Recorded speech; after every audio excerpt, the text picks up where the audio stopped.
This is why I advocate for supplementing, because although you might cook, although you might avoid eating out, avoid these fast food places, although you might, eat healthy on a regular basis, you still need to be supplementing. That's why it's the word, the definition in this is the definition is in the word supplement what you're doing, because you need to be giving the body all that it needs all the time, and every meal don't have that. Every meal don't have that. That's why you supplement along the way. And you need to be self-medicating. If you were in 2026 and you ain't self-medicating yet, I don't know what rock you've been living under, because there's so much sickness we just got over. You got to be fortifying the immune system, and that is built over time. It's a compounding effect. It's an effort that has to be sustained, because you don't just wake up and just be immune to a lot of different things in the environment. You have to be exposed, then your body have to it's a lot of things to process. But also you can build immunity through giving yourself the vitamins and the minerals the body that it needs to be able to create the proteins and amino acids that, if in the event you are exposed to something, your immunity is fortified. So yeah, I created the Fountain of Youth supplement so that we can have access to the things we need. We can have access, we can be able to get the supplements that we need. And I honestly, when it comes to stuff like that, I trust myself. I don't trust every source. I trust myself. The way I source the ingredients, the way I source the products, the companies, the manufacturers that I work with, is like, okay, their sourcing is valid. Their sourcing is, I agree with it. On Fountain of Youth that you can get at gyrains.com, and they're based out of Ohio. So you should be supplementing. Also, you should be self-medicating, because if you're not self-medicating, the fact of the matter is you're going to be put on some medicine later on. And you rather be self-medicating on natural substances, natural herbs, plant-based supplements, and not be medicated on these prescription drugs, because they have severe side effects. Most of them, I can't remember the last time I heard a commercial of one of those drugs that did not mention death as a potential side effect. Like, after you finish hearing all the side effects of some of these prescription drugs, you thinking, I think I might as well just stick with whatever it is was bothering me. I take that's a lesser evil, because you get on some of these medicines and you still gonna have the issue that you started with, first of all, and you'll have some more issues, which they're gonna prescribe some more medicine for. It's like a loop. It's a loop. Oh, I bet you guys didn't know that the caduceus represents the DNA ladder, the double helix strand up. It also represents some other things like occult meanings, like the serpent winding around the spine, which is why you got this thing, the thing going straight up and then they're going around it. That represents like the spinal cord and occultism, and it reaches to the top of your brain and your pineal and opens your third eye, and that's enlightenment in a nutshell, literally. That's that mean that medicine symbol means that. So they really are into population control, really into organ harvesting, really into genetic splicing, DNA splicing, and research of that nature. They do that stuff, y'all. There's stuff in these labs that they gonna let it out. They gonna let it out. They gonna let it out. We're gonna see it. We're gonna see some stuff, because they experiment. They experiment with stuff. They show it in the movies how they have stuff that they experiment with in these labs, or they go and get stuff from outer space and come back and it gets loose.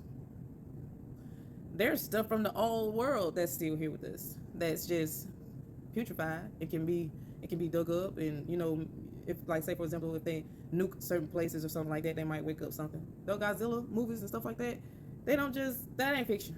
But they try to call a true fiction in fiction, myths, like these myths and stuff about these old heroes and gods and goddesses. They really walked the earth. They really had entities and creatures out here that had superpowers, like the Marvels. Yeah.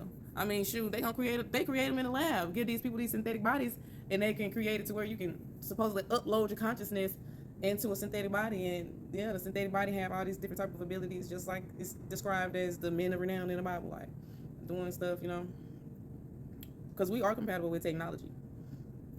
Our bodies are electrical systems, and the axons and neurons and dendrites and all of those wirings and stuff is like the cables and cords. Well, we have electrical impulses running through our bodies, and that is exactly how we even make thoughts in our brains. That's how our mouths move. Everything moves off of electrical impulse. Even the words I'm speaking out of my mouth right now, my vocal cords are moving to vibrate the air, but the air is not empty. There's something in it that we can't see that allows the vibration of my vocal cords to travel through it. And according to like something in quantum physics called the string theory, if you break an atom down and go into the nucleus, into the neuron, And then you get into the neuron in the center of it. It's like the neutrons, the protons. And if you go into like a neuron, it'll be the quark. If you go into the quark, it'll be the particles that just like strings, the plasma strings. Molecules, I can enlarge them. And if I make them big enough deep inside, I begin to see atoms. Atoms are not the end of the story, too, because we have electrons zooming around the nucleus, deep inside, mostly empty space in the atom, but deep inside, we see the nucleus.